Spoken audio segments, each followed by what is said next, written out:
Hello student, today's topic is about fraction of class 7. We are going to do exercise 3.3. In this if you see the first question, it says that divide the following number. अगर आप इसी का A वाला question देखेंगे तो इसमें दो number हमको दिए गए हैं. पहला नंबर है 1/9 और दूसरा नंबर है डिवाइडेड बाय 7. तो हमको 1/9 को डिवाइड करना है 7 से. तो अगर आप पहला नंबर देखें तो ये फ्रैक्शन फॉर्म में है और दूसरा नंबर जो 7 है वो खाली प्रॉपर फॉर्म में. तो हम कभी भी फ्रैक्शन को एक प्रॉपर फॉर्म के नंबर से डिवाइड नहीं कर सकते, इसलिए हमको ये इसे फ्रैक्शन में कन्वर्ट करना पड़ेगा. तो हम 1/9 को वैसे रहने देंगे और इधर 7 को फ्रैक्शन में बनाएंगे. फ्रैक्शन में बनाने का तरीका ये है कि अब क्योंकि इसके नीचे कोई नंबर नहीं है और जब भी कोई नंबर ना हो हम उसे 1 लेते हैं हमेशा. तो अब हमारे पास दो नंबर फ्रैक्शन फॉर्म में आ गए. पहला है 1/9 और दूसरा है 7/1. अब हम इसको डिवाइड कर सकते हैं. 1/9 होल डिवाइडेड बाय 7/1 हम इसको इस फॉर्म में लिख सकते हैं. अब जब भी दो फ्रैक्शन इस फॉर्म में आ जाए आपको इस तरीके से सॉल्व करना है कि 1/9 तो वैसे ही रहेगा. अब ये डिवाइड वाला जो साइन है, डिवाइड वाला जो साइन है वो हट के अब इनटू बनेगा. और जब भी इस फॉर्म पे डिवाइड वाला साइन हट के इनटू बने तो ये जो नंबर है डिनोमिनेटर के जो नंबर है वो आपस में इंटरचेंज हो जाएंगे. तो अब जो 1 जो नीचे था वो इधर आके ऊपर होगा और जो 7 ऊपर था वो नीचे होगा. ठीक है. तो अब 1 into 1 कर लोगे तो 1 आएगा और 9 7 का 63. तो अगर आप 1/9 को 7 से डिवाइड करते हैं तो आपको आंसर मिलता है 1/63.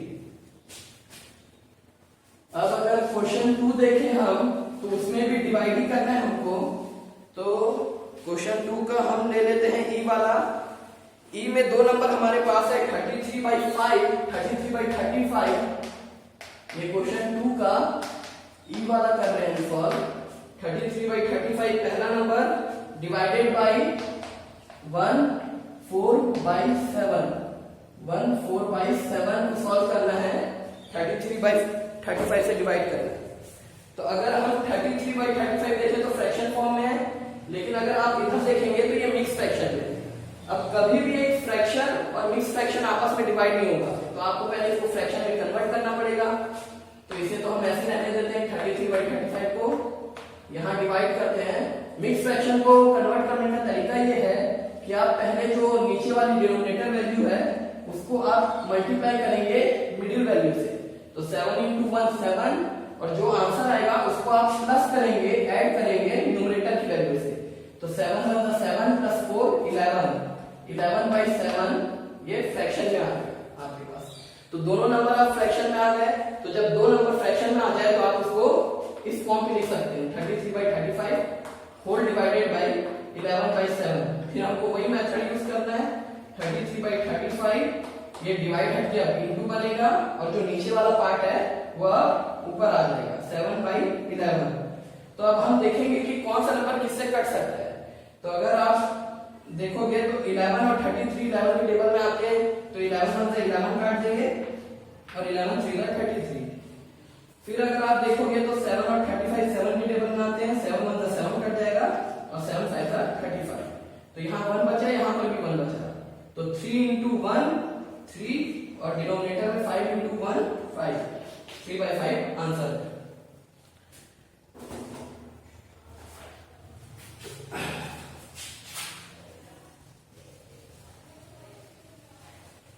अब अगर हम क्वेश्चन 4 देखें तो क्वेश्चन 4 यहाँ से वर्ड प्रॉब्लम चालू है तो हम पढ़ते हैं. क्वेश्चन 4 बोलता है the weight of 16 bag is 12/4/5 kg. Find the weight of 1 bag.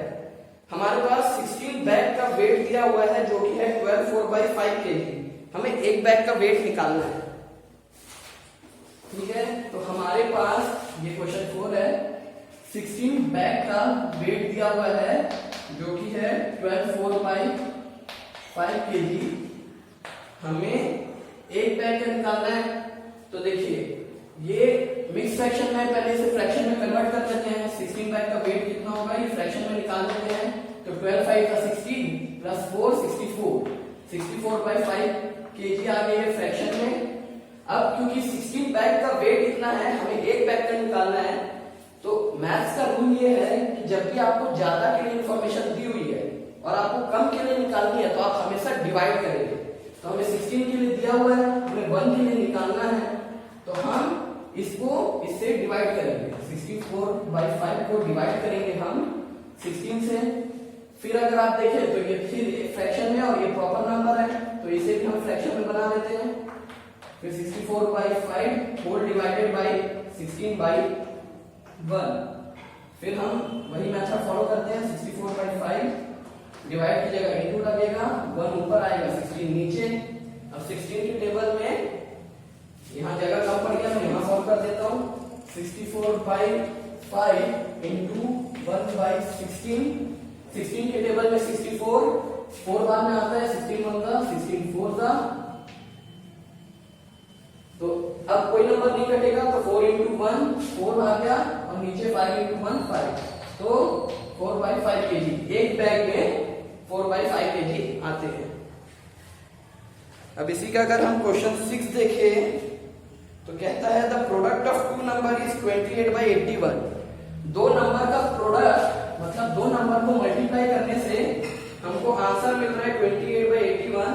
अगर उनमें से एक नंबर 40/27 है तो हमें दूसरा नंबर बताना है कितना होगा।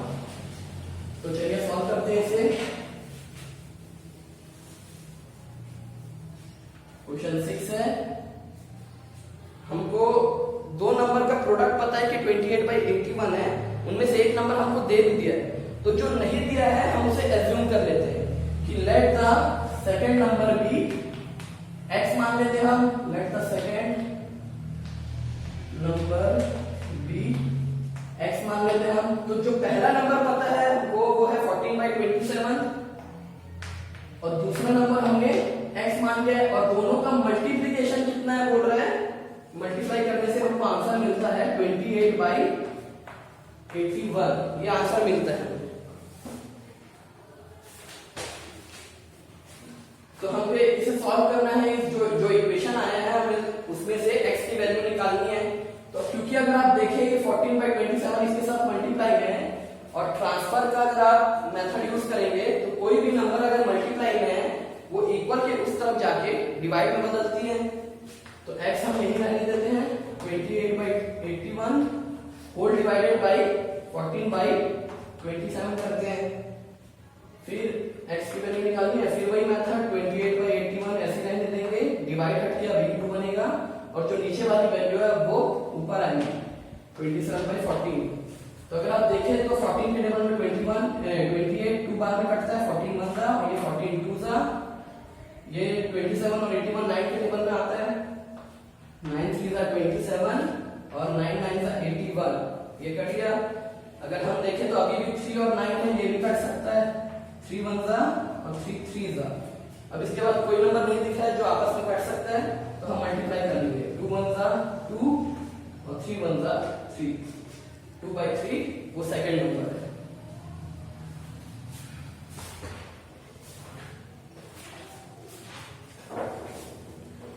Now we are going to do question number 8.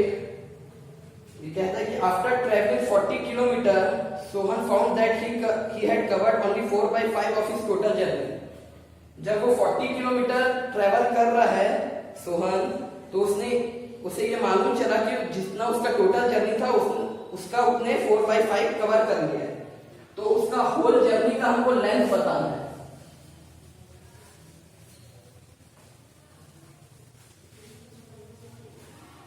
Question 8 करने जा रहे हैं।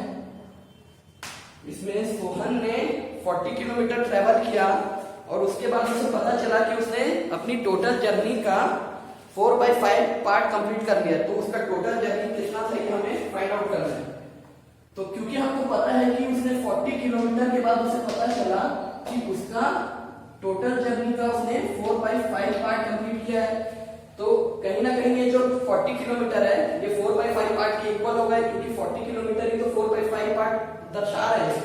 तो अगर हमें निकालना कितना है कि टोटल जर्नी उसने कितना कंप्लीट किया है, तो length of an whole journey अगर हम कोई एक जर्नी का निकालें कि कितना किलोमीटर उसने ट्रेवल किया था, तो टोटल 40 था और उसका ये 4/5 पार्ट था, उसे डिवाइड कर देते हैं। 40 को डिवाइड कर देते हैं हम 4/5 से, तो हमें पता चल जाएगा कि उसने टोटल जर्नी कितना ट्रेवल किया है। अब क्योंकि यहाँ पर भी ये फ्रैक्शन फॉर्म में नहीं है तो इसे फ्रैक्शन फॉर्म में बना देते हैं। 40/1 होल डिवाइडेड बाय 4/5 कर देते हैं, फिर 40/1 इंटू में आ जाएगा ये हटके और 5 ऊपर 4 नीचे। अब क्योंकि 4 1 जा 4 4 10 जा 40, 10 इंटू 5 50 किलोमीटर। 40 किलोमीटर ट्रेवल करने के बाद उसे पता चला था कि उसने 4/5 पार्ट का जर्नी कंप्लीट किया है। हमें टोटल जर्नी निकालनी थी, तो टोटल जर्नी थी 50 किलोमीटर की, जिसमें से उसने 40 किलोमीटर ट्रेवल ऑलरेडी कर चुका था। तो इस तरीके से ये क्वेश्चन बनेगा। Now we are going to do question number 10। Sir मैं आपको अलग अलग तरीके के क्वेश्चन बता रहा हूँ जिसमें वैरायटी कुछ अलग अलग है, तो आप जो बाकी पैटर्न सेम है, जिस तरीके के क्वेश्चन सेम पैटर्न के हैं आप उसे सॉल्व करिएगा। क्वेश्चन नंबर 10 कहता है the area of rectangle is 65 1/4 square metre. Area of rectangle दिया आपको 65 1/4 मीटर स्क्वायर में, उसी का ब्रेथ भी दिया आपको 57/16 मीटर। आपको लेंथ फाइंड आउट करना है। तो पहले तो हम एरिया ऑफ रेक्टेंगल का फॉर्मूला लिख लेते हैं। एरिया ऑफ रेक्टेंगल का फॉर्मूला होता है L × B। इसमें एरिया पता है हमको कि एरिया ऑफ रेक्टेंगल है 65 1/4 मीटर स्क्वायर है। लेंथ हमको नहीं पता, हमको पता है ब्रेथ कितना है 57/16 मीटर। तो दोनों को हम पहले फ्रैक्शन फॉर्म में ला लेते हैं। नेक्स्ट फ्रैक्शन में दिया हुआ है, फ्रैक्शन फॉर्म में ला लेते हैं। ये क्वेश्चन नंबर 10 है। तो 65 1/4 को अगर हम फ्रैक्शन फॉर्म में लाएंगे तो 65 इंटू 4 होता है 260 प्लस 1 261/4 मीटर स्क्वायर, और इधर लेंथ वैसे रहेंगे रहने देंगे। फिर 16 इंटू 5 करेंगे। 16 इंटू 5 होता है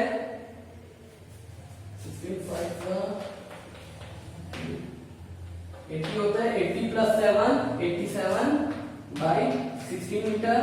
अब क्योंकि ये इंटू में है हमें लेंथ निकालनी है, हम इक्वल की इधर लाकर उसे डिवाइड कर देंगे। 261/4 होल डिवाइडेड बाई 87/16, ये लेंथ आ जाएगा। फिर से वही मेथड फॉलो करेंगे। 261/4 इंटू 16 ऊपर चला जाएगा और 87 नीचे। अगर आप करके देखेंगे तो 87 के टेबल में 261 3 बार में आता है। 87 3 बार 261 और 4 से हम ये कैंसिल कर देंगे। 4 1 जा 4 4 जा, तो ऊपर बचा 4 इंटू 3 विच इज 12। तो लेंथ हमारे पास आ गया 12 मीटर।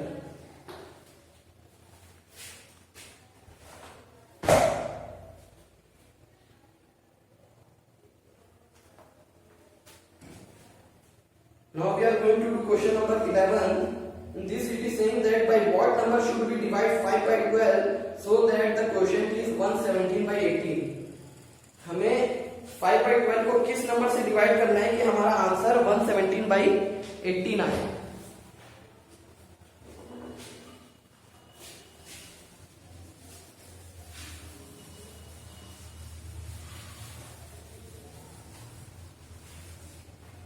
हम मान लेते हैं कि let the number be x, कि जिस नंबर से हम डिवाइड कर रहे हैं वो x है।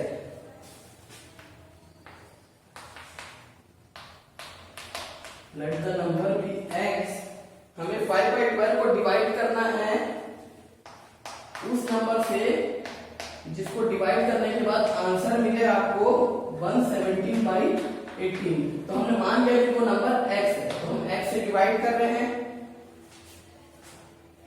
अब हमको ये नंबर चाहिए, वो फ्रैक्शन फॉर्म में, हम उसे प्रॉपर ये मिक्स फ्रैक्शन फॉर्म में है, हम इसे फ्रैक्शन फॉर्म में लाते हैं।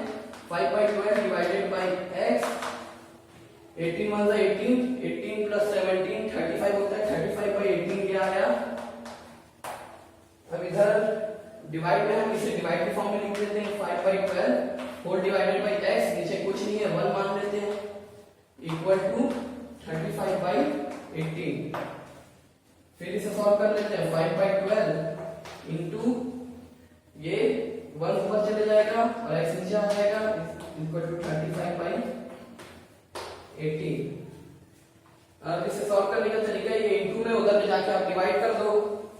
तो यहां कर रहा हूं मैं 1/x, वही रहने दे रहे हैं, ये इधर लाके डिवाइड कर दे रहे हैं 35/18 होल डिवाइडेड बाय 5/12।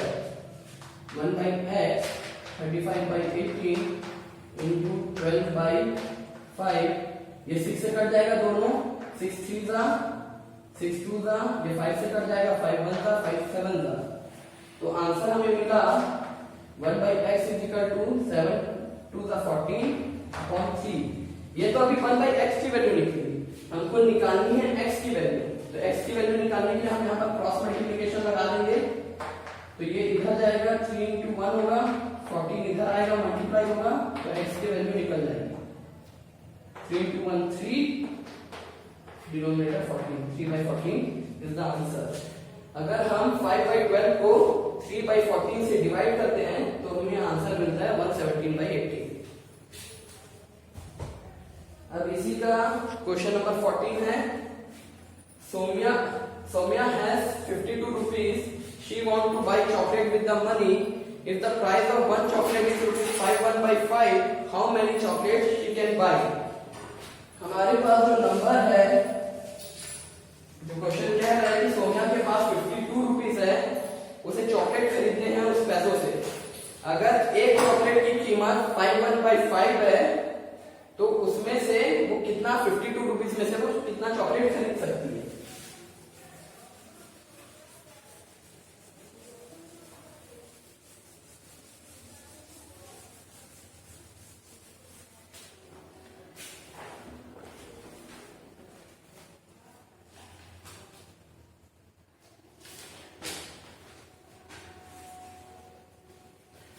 तो हमें प्राइस ऑफ वन चॉकलेट पता है, ये क्वेश्चन नंबर 14 है। प्राइस ऑफ वन चॉकलेट हमें पता है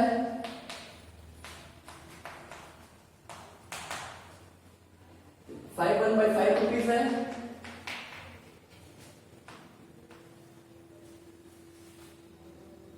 अब ये मिक्स फ्रैक्शन में हम इस फ्रैक्शन में सॉल्व कर लेते हैं। वन चॉकलेट का प्राइस 5 5 जा 25 प्लस 1 26/5 रुपीज। एक चॉकलेट का आया, हमें निकालना है कि 52 चॉकलेट्स में 52 रुपीज में कितने चॉकलेट आ जाएंगे। सो इन 52 रुपीज नंबर ऑफ चॉकलेट निकालते हैं। तो हम 52 से डिवाइड कर देते हैं इस 26/5 को। ना कुछ नहीं है, 1 52 divide by 1 whole divided by 26/5। 52 divide by 1 into 5 ऊपर जाएगा, 26 नीचे, 26 के टेबल में 2 बार में 52, 5 2 जा 10। तो हम इतने पैसे में 52 रुपीस में हम 10 चॉकलेट्स खरीद सकते हैं। लास्ट क्वेश्चन है इस एक्सरसाइज का, क्वेश्चन नंबर 15। वो कहता है in a school 3/5 of the students are boys. एक स्कूल है जिसमें नंबर ऑफ बॉयज 3/5 है। अगर नंबर ऑफ गर्ल्स 200 है, if the number of girls in the school is 200, find the total number of student of the school. एक school में girls की संख्या 200 है और बॉयज की संख्या आपको बताई है कि 3/5 है। अगर गर्ल्स की संख्या 200 है तो हमें बताना यह है कि टोटल नंबर ऑफ स्टूडेंट्स कितने हैं। तो जो हमें मालूम नहीं हम उसी को एज्यूम कर लेते हैं। क्वेश्चन नंबर 15 है, हम मान लेते हैं कि let the total number of students be x है करके। Let the total number of students be x। अब ये बताया था हमको कि टोटल नंबर ऑफ स्टूडेंट्स का 3/5 फ्रैक्शन बॉयज है। तो x थे टोटल नंबर ऑफ स्टूडेंट्स, तो यहां से नंबर ऑफ बॉयज निकल जाएंगे। x का ही 3/5 पार्ट बॉयज थे तो 3x/5 हो गए ये। अब टोटल नंबर ऑफ स्टूडेंट निकलेंगे कैसे? जब नंबर ऑफ बॉयज को आप प्लस करोगे नंबर ऑफ गर्ल्स से, तो दोनों का जो टोटल है वही तो टोटल नंबर ऑफ स्टूडेंट्स निकलेंगे। तो हम फॉर्मूला के तौर पे लिख लेते हैं कि टोटल नंबर ऑफ स्टूडेंट्स, ये कैसे निकलेगा? जब आप नंबर ऑफ गर्ल्स को ऐड करोगे नंबर ऑफ बॉयज से, तो नंबर ऑफ गर्ल्स क्वेश्चन में गिवन था कि 200 है और नंबर ऑफ बॉयज आपने फ्रैक्शन में निकाला कि 3x/5 है। तो इसके नीचे कुछ नहीं था, हमने 1 डाल दिया। एलसीएम करते हैं हम 5 और 1 का, तो 5 आएगा। 1 की टेबल में 5 बार में, 5 की टेबल में 5 1 बार में, 200 into 5 which is 1000 plus 3x into 1 3x। और यहाँ टोटल नंबर ऑफ स्टूडेंट हम शुरुआत में क्या माने थे कि x है, तो यहाँ पर x लिख देंगे। अब ये डिवाइड में है, ट्रांसफर करेंगे तो इक्वल किस तरफ आके इनटू हो जाएगा, 5 into x और इधर रहेगा 1000 plus 3x। अब ये 5 into x 5x होगा और प्लस में है 3x इक्वल के इस तरफ आके माइनस होगा, तो 5x minus 3x equal to 1000 हुआ। 5x minus 3x 2x होगा, यहां लिख दे रहा हूं 5x minus 3x 2x equal to 1000 उधर ही। अब 2 into में है, इक्वल के उस तरफ जाके डिवाइड होगा, 2x इक्वल टू 1000 था इधर पे, 2 into में है, इक्वल के इधर आके डिवाइड करेंगे तो 1000 डिवाइडेड बाय 2, तो x की वैल्यू आई हमारी 500। So x is equal to 500 which is the total number of students. Thank you.